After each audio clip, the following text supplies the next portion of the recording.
प्रिय विद्यार्थियों, बिहारी के दोहों में हम आगे व्याख्या करते हैं। निस अंधियारी नील पट पहरी चली पिए गेह, कहो दुराई क्यों दुरै दीप सिखासी दे। इस दोहे में कवि ने नायिका की जो कांति है, शरीर की जो उज्ज्वलता है, उसका चित्रण किया है। देखिए व्याख्या किस तरह से होती है इसकी। अंधेरी रात में नायिका नीली पोशाक पहनकर प्रियतम से अभिसार के लिए जा रही है। उसने नीली साड़ी इसलिए पहन रखी थी कि अंधेरी रात में नीले रंग की साड़ी चमकेगी नहीं, किसी को दिखाई नहीं दूंगी, चुपचाप प्रियतम से मिल लूंगी। तथापि उसके शरीर की कांति ऐसी थी कि वह अंधेरी रात में नीले परिधानों में भी छिपी नहीं रह सकती थी। उसका शरीर इस तरह से कांति में था कि चाहे उसने गहरे रंग के वस्त्र पहन रखे थे तो भी उसकी कांति से उसके अस्तित्व का एहसास अंधेरे में भी सहज ही लगाया जा सकता था। नायिका की एक सखी नायिका को इसी तथ्य से अवगत कराती हुई कहती है, निसी अंधियारी की अंधेरी रात, निसी निशा रात्रि, अंधियारी अंधकारपूर्ण है कि रात्रि बहुत अंधकारपूर्ण है। नील पट, पट माने वस्त्र, नीले वस्त्र पहन करके, गहरे रंग के वस्त्र पहन करके चली पिए के गे, तू प्रियतम के घर उससे मिलने के लिए, अभिसार के लिए जा रही है, मिलने के लिए जा रही है। कहो अब तुम ही बताओ, नायिका से सखी कहती है कि हे सखी तुम ही बताओ कि दुराई, दुराना मतलब छिपाना, दुराई क्यों दुरै, कि छिपाने से कैसे छिप सकती है क्या चीज, दीप शिखा सी दे, तेरी जो दीपक की शिखा, लो के समान जो कांति में शरीर है, तेरा जो कांति में गात है, वो कैसे छिप सकता है। नायिका की सखी कहती है, हे नायिका, इस अंधेरी रात में तुम नीले वस्त्र धारण करके प्रियतम के घर जा रही हो। यह संभवतः यह सोचकर नीले वस्त्र के या गहरे रंग के वस्त्र पहने होंगे कि अंधेरी रात में तुम्हें कोई नहीं देख पाएगा। तथापि हे सखी तुम ही बताओ कि कांति, दीपक की लो के समान चमकने वाला ये तुम्हारा सुंदर शरीर किस प्रकार से छिप सकता है। कहने का तात्पर्य यह है कि कांति अपने आप में इतनी चमकीली है कि वो छिपाई नहीं छिप सकती। विशेष के रूप में देखें तो इस दोहे में कवि ने कृष्ण अभिसारिका के भावों का वर्णन किया है। अलंकारों की दृष्टि से देखें तो दीप शिखासी देह, इसमें उपमालंकार है। दूसरे चरण में दुराई क्यों दुरै दीप शिखासी दे, तो इसमें हम अनुप्रास की स्थिति देख सकते हैं। पटु पहरी में छेका अनुप्रास है और संपूर्ण दोहे में विशेषोक्ति अलंकार को भी देखा जा सकता है। इस प्रकार से इसकी व्याख्या। अगला पद देखते हैं। औंधाई सीसी सुलखी बिरह बरनी बिलला, विचही सूखी गुलाब गो छुटी छींटो छुई ने का। कवि ने इसमें विरहणी नायिका की विरह दशा का वर्णन किया है और वर्णन भी ऊहात्मक ज्यादा है, बढ़ा चढ़ा करके वर्णन, अतिशोक्तिपूर्ण वर्णन है। विरहणी नायिका की सखी नायक से आकर के नायिका की विरह की जो स्थिति है उसका वर्णन करती हुई कहती है कि औंधाई सीसी कि विरह वर्णी, विरह के वर्णी जलते हुए, विरह से जलते हुए वो नायिका लखी, लखना मतलब देखना, बिलबिलाती हुई, विलाप करती हुई दिखाई देती है। मैंने उसके विरह से जलते हुए शरीर को शीतल करने के लिए औंधाई सीसी, गुलाब जल की पूरी शीशी उसके ऊपर उड़ेल दी, लेकिन विजयी सुखी गुलाब को, लेकिन उसके विरह की तपन इतनी अधिक थी कि गुलाब जल जो मैंने उसके शरीर को शीतल करने के लिए डाला था वो बीच में ही सूख गया। छींटो छुई नेगार, और उसका एक छींटा भी, एक बूंद भी उसके शरीर को नहीं छू पाई। नायिका की सखी कहती है कि हे नायक, जब मैंने उससे अर्थात नायिका को विरह की लपटों में प्रज्वलित होते हुए और विलाप करते हुए देखा तो उसकी रक्षा करने के लिए मैंने उसके ऊपर शीतल गुलाब जल की शीशी उलट दी, परंतु उसके विरह की लपटों में इतनी तीव्रता थी कि गुलाब जल बीच में ही सूख गया और उसकी एक बूंद भी नायिका के शरीर का स्पर्श नहीं कर सकी। अर्थात उसका विरह ताप अत्यधिक भयंकर हो उठा है। और प्रकारांतर से सखी नायक से ये कहना चाहती है कि आप शीघ्रता से, हे नायक, आप शीघ्रता से उस नायिका से मिलिए जिससे कि उसे उस विरह की जलन से छुटकारा मिल सके। विशेष में देखें तो नायिका का जो विरह वर्णन है वो अतिशोक्तिपूर्ण वर्णन हुआ है।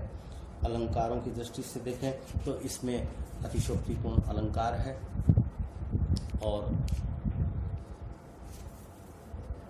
इसके अलावा बिहारी की जो ऊहात्मक शैली है वो भी इसमें दिखाई देती है, जिसमें वो बढ़ा चढ़ा करके वर्णन करते हैं। अगला पद देखते हैं। इत आवत चली जात उत, चली 6-7 हाथ, चढ़ी हिंडोरे सिर है, लगी उसासन साथ। संयोग वर्णन का चित्रण हुआ है और बिहारी सतसई में संयोग वर्णन का वर्णन जितना चमत्कारी है उतना ही चमत्कारी वियोग श्रृंगार का वर्णन भी है।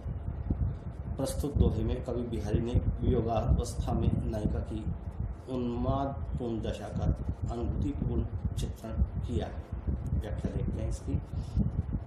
नायिका की वीरावस्था को देख करके एक सखी दूसरी सखी से कहती है कि हमारी सखी अर्थात नायिका निरंतर दीर्घ निश्वासें लेती रहती है।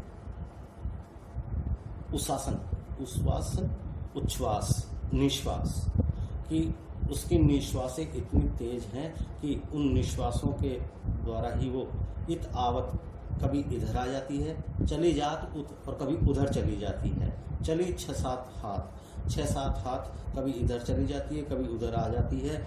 चढ़ी इंढोरे सी रहे, वो तो हिंडोले झूले के समान इधर से उधर झूलती रहती है, अर्थात उसका शरीर विरह के कारण इतना क्रशकाय हो गया है, इतना कमजोर हो गया है, उसकी निश्वासों के द्वारा, सांसों के आने जाने से ही शरीर कभी तो 6-7 हाथ इधर आ जाता है, कभी उधर चला जाता है। देखिए, नायिका की वीरावस्था को देखकर एक सखी दूसरी सखी से कहती है कि हमारी नायिका अर्थात सखी जो है नायिका के रूप में निरंतर दीर्घ निश्वासें लेती रहती है, तेज तेज सांसें लेती है। विरह के कारण वह इतनी दुर्बल क्रशकाय हो गई है, कमजोर हो गई है कि उच्छ्वास लेते समय भी वह इधर उधर 6-7 हाथ आगे पीछे चली जाती है। उस क्षण वह ऐसी लगती है मानो वह हिंडोले में अर्थात झूले में बैठी झूल रही है। जैसे झूला इधर से उधर पेंडुलम की तरह चलता है, उसी तरह से निश्वासों के, सांसों के आने जाने से शरीर कभी आगे, जब सांस लेती है तो पीछे हट जाता है और सांस छोड़ती है तो वो आगे बढ़ जाता है और ऐसा लगता है वो हिंडोले पर बैठी हुई झूल रही है। विशेष देखें तो बिहारी की इस उक्ति में स्वाभाविकता का सर्वथा अभाव है, केवल कल्पना का चमत्कार है। नायिका का वीरावस्था में लंबी लंबी सांसें भरते समय 6-7 हाथ आगे पीछे होना एकदम असंभाव्य है, ऐसा संभव ही नहीं है। लेकिन बिहारी ने नायिका के विरह को इतना तीव्र दिखाया है, इतना शक्तिशाली दिखाया है कि उसके कारण वो नायिका हिंडोले में बैठी हुई झूलती दिखाई देती है। इसमें ऊहात्मकता का आधिक्य है। नायिका की विरह अवस्था व्यथा का वास्तविक विषय न कहे जाने से जो संभावना की गई है उसमें अनुक्त विषय वस्तुप्रेक्षा अलंकार दिखाई देता है। अनुक्त विषय, जिस विषय का वर्णन नहीं किया गया है, ऐसा उत्प्रेक्षा से संबंधित अलंकार इसमें इस पद में हमें दिखाई देता है। अगली व्याख्या देखते हैं। लाल तुम्हारे विरह की अग्नि अनूप अपार, सरसे बरसे नीर हूं, झर हूं मिटे न झार। नायिका की स्थिति का चित्रण है। प्रस्तुत दोहे में नायिका की दूती या सखी नायिका की विरह वेदना को व्यक्त कर रही है। नायिका की विराग्नि बहुत विचित्र है, क्योंकि प्रत्येक प्रकार की अग्नि पानी डालने से बुझ जाती है, परंतु वियोग की अग्नि, विरह की अग्नि ऐसी है, इतनी विशेष है कि अश्रु रूपी जल के निरंतर प्रवाह से भी वह नहीं बुझ पाती है। प्रस्तुत दोहे में नायिका की सखी नायिका की इसी विराग्नि का वर्णन कर रही है। प्रस्तुत दोहे में प्रयुक्त झरूं मिटे न झार, इस पद्यांश का 2 प्रकार से अर्थ किया गया है। विद्वानों के एक वर्ग के अनुसार इस पद्यांश का आशय ग्रीष्म का प्रचंड ताप है, तो लाला भगवान दीन जिन्होंने बिहारी की टीका लिखी है उन्होंने इसका अर्थ अश्रु जल का अनवरत प्रवाह लगाया है। इस प्रकार इस दोहे के दो अर्थ हो सकते हैं जो इस प्रकार है। पहला अर्थ देखते हैं हम। नायिका की विरह दशा का वर्णन करते हुए उसकी सखी या दूती नायक को संबोधित करते हुए कहती है कि हे लाल, तुम्हारे विरह की अग्नि तो अपने आप में अनुपम और असीमित है।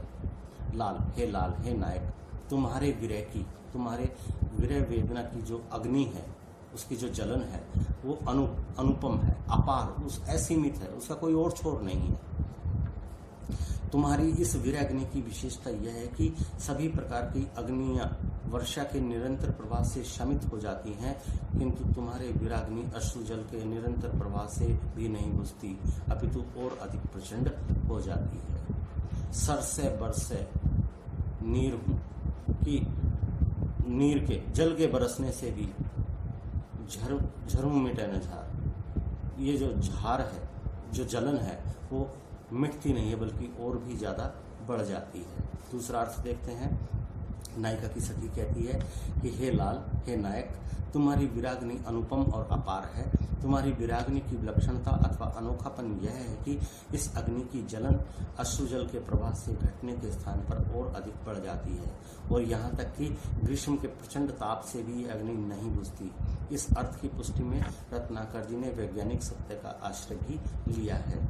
यदि मनुष्य के शरीर का कोई अंग तनिक जल जाता है तो ग्रीष्म के ताप या सेक से उसकी जलन थोड़ी बहुत घट जाती है। यदि शरीर का अंग बहुत अधिक जल जाता है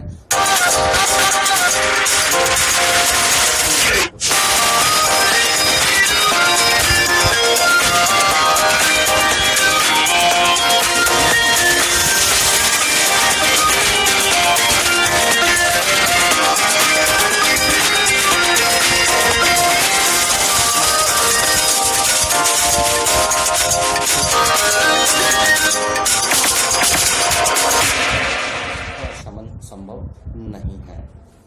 विशेष देखते हैं हम इस दोहे में। इस दोहे में कवि ने प्रोषित पति का नायिका की दशा का वर्णन किया है। प्रोषित पति का नायिका वो होती है जिसका पति विदेश चला गया हो, दूर चला गया हो। नायिका का प्रेतम प्रदेश गया है और वह वीर अग्नि में जल रही है। अलंकारों को देखें तो वृत्यानुप्रास है, अग्नि अनूप अपार में। विभावना अलंकार की स्थिति भी देखते हैं। सर से बर से नीर हूं में हम विभावना अलंकार देखते हैं, कारण और कार्य में संबंध नहीं। विशेषोक्ति जरूर मिटे न झार, और छेकानुप्रास अलंकार की स्थिति हम सर से बर से तथा झरू झार में छेकानुप्रास को देख सकते हैं।